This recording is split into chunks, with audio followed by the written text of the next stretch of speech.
السلام علیکم ورحمۃ اللہ وبرکاتہ۔ ناظرین، میں آپ کا میزبان ارشد حسین سید آپ کی خدمت میں حاضر ہوں، آپ کا اپنا پسندیدہ پروگرام 5 منٹ کا مدرسہ لے کر۔ ناظرین، پچھلے ایپیسوڈز میں ہم لوگوں نے عقیدے کی بہت ساری بنیادی باتیں جانی، لیکن یاد رکھیے عقیدے کی باتیں اس وقت تک مکمل نہیں ہو سکتی جب تک کہ اس میں شرک کا بیان نہ ہو، کیونکہ جس طرح سے عقیدے کے اس بات کو ہمیں جاننا ضروری ہے، یعنی عقیدے میں کن چیزوں کو ہمیں کرنا ہے، کیسے عقیدے رکھنا ہے، جس کو جاننا ضروری ہے، اسی طرح سے ہمارے لیے شرک کو جاننا ضروری ہے تاکہ ہم اس سے بچ سکیں۔ لہذا انشاءاللہ کچھ بنیادی باتیں ہم شرک کے تعلق سے بھی جانیں گے، بالکل ہی آسان انداز میں۔ ناظرین، عقیدے ہی کی طرح اس کو شرک کو بھی آسان کرنے کے لیے میں نے اس کو 3 حصوں میں بانٹا ہے۔ نمبر 1، توحید الوہیت میں شرک، نمبر 2، توحید ربوبیت میں شرک، اور نمبر 3، توحید اسماء و صفات میں شرک۔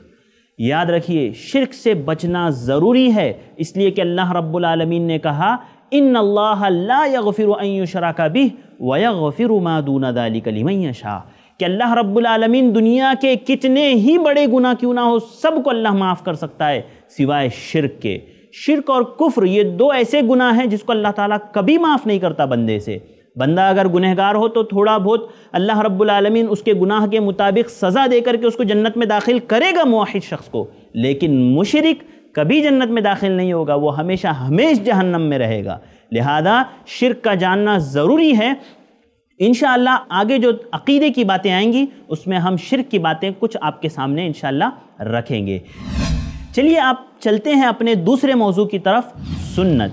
انشاءاللہ سنت میں آج ہم بات کریں گے ایک بہت اہم چیز پر۔ ناظرین یاد رکھیے ایک اچھی ایسی چیز میں آپ کو بتا رہا ہوں کہ آپ کا کھانا ہو، آپ کا پینا ہو، آپ کا سونا ہو، آپ کا جینا ہو، آپ کا ہر لمحہ ہو، آپ اس سے اجر کما سکتے ہیں۔ پتہ ہے آپ اگر کام کرو گے آپ کو اجر ملے گا، آپ اگر سو گے آپ کو اجر ملے گا، آپ اگر کسی بھی کام میں مشغول ہو آپ کو اس کا اجر ملے گا۔ کبھی سنا ہے ایسی بات؟ آئیے میں آپ کو بتاتا ہوں۔ اللہ کے نبی صلی اللہ علیہ وسلم نے کہا انما الاعمال بالنیات، تمام اعمال کا دار و مدار نیتوں پر ہے، اور آدمی کو وہی ملتا ہے جس کی اس نے نیت کی ہے۔ اس میں ایک راستہ جو میں آپ کو دے رہا ہوں وہ یہ کہ آپ جب بھی کوئی عمل کرے اس میں نیت خالص اللہ کے لیے کر لیں، آپ کا وہ عمل آپ کے لیے عبادت بن جائے گا۔ مثال کے طور پر آپ رات میں جلدی سوئیں، یہ سوچ کر کے آپ فجر کی نماز کے لیے اٹھیں گے یا آپ تہجد کے لیے اٹھیں گے تو آپ کا یہ سونا بھی عبادت ہوگا۔ اگر آپ کام پر جاتے ہیں، نوکری کرتے ہیں، جاب کرتے ہیں، اور آپ کی نیت یہ ہے کہ اللہ تعالیٰ نے اہل و عیال کا کھلانا پلانا، ان کا خیال رکھنا، یہ مجھ پر ذمہ داری ڈالی ہے، لہٰذا میں اگر کام پر جاتا ہوں تو میں یہ ان کا حق ادا کروں گا تاکہ میں اللہ کے پاس جواب دہ نہ رہوں اس معاملے میں۔ تو یاد رکھیے آپ کا کام پر جانا بھی عبادت ہوگا۔ آپ اگر 9 گھنٹہ 8 گھنٹہ جو بھی آپ کام کریں گے اس کا اجر آپ کو ملے گا۔ ناظرین یہ بہت انوکھی چیز ہے جو اسلام نے میرے اور آپ کے لیے دیا ہے، اور بہت اچھی چیز ہے جو اس سے پہلے لوگوں کو نہیں دی گئی، لہذا مجھے اور آپ کو اس کو غنیمت جاننا چاہیے۔ ہم کوئی بھی عمل کہے، چاہے ہمارا کھانا ہو، ہمارا پینا ہو، ہمارا جاگنا، مثال کے طور پر آپ کھانا لے لیجئے، اگر آپ کھانے کے لیے یہ نیت کرتے ہیں کہ میں کھاؤں گا اور چاق و چوبند رہوں گا، چست رہوں گا تو عبادت اچھے سے کر پاؤں گا، تو آپ کا وہ کھانا بھی عبادت ہو جائے گا۔ لہذا مجھے اور آپ کو چاہیے کہ ہم جو بھی کام کریں نیت خالص اس لیے کریں کہ وہ اللہ کے لیے ہم کر رہے ہیں۔ انشاءاللہ ہمارا پورا 24 گھنٹے کا ہمارا ہر عمل یہ ہمارے لیے اجر کا باعث بنے گا۔ چلیے ہمارے چلتے ہیں تیسرے موضوع کی طرف۔ ہمارا تیسرا موضوع ہے آخرت۔ ناظرین قبر آخرت کی پہلی منزل ہے، قبر آخرت کی پہلی منزل ہے، اسی لیے میں نے یہ سوچا کہ کیوں نہ کچھ باتیں ہم قبر کی بھی آپ کے سامنے رکھیں۔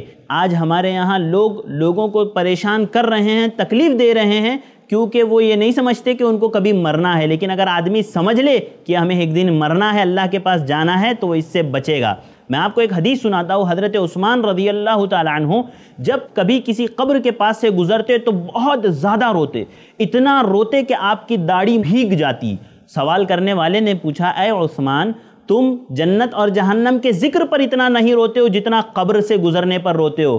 حضرت عثمان کہتے ہیں میں نے اللہ کے نبی کو فرماتے ہوئے سنا کہ یہ قبر آخرت کی پہلی منزل ہے، جس میں اس کے لیے آسانی ہو گئی، جو اس کے عذاب سے بچ گیا اس کے لیے آگے کی منزلیں آسان ہو جائے گی، اور جس کو اس میں عذاب ہو گیا تو اس کے لیے آگے کی منزلیں مشکل ہو جائے گی۔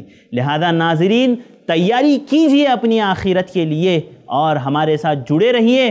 5 منٹ کے مدرسہ میں انشاءاللہ ہم بہت سی ایسی باتیں آپ کے سامنے رکھیں گے جو میرے اور آپ کے لیے بہت زیادہ فائدہ مند ہوگی۔ اللہ سے دعا ہے کہ اللہ تعالیٰ مجھے اور آپ کو ان باتوں کو سمجھ کر ان پر عمل کرنے کی توفیق عطا فرمائے۔ میں آپ کا میزبان اگلی نشستوں میں انشاءاللہ آپ کے لیے اور کچھ نئی باتیں لاؤں گا۔ اللہ رب العالمین سے دعا ہے کہ اللہ تعالیٰ ہمیں کہی ہوئی باتوں پر عمل کرنے کی توفیق دے۔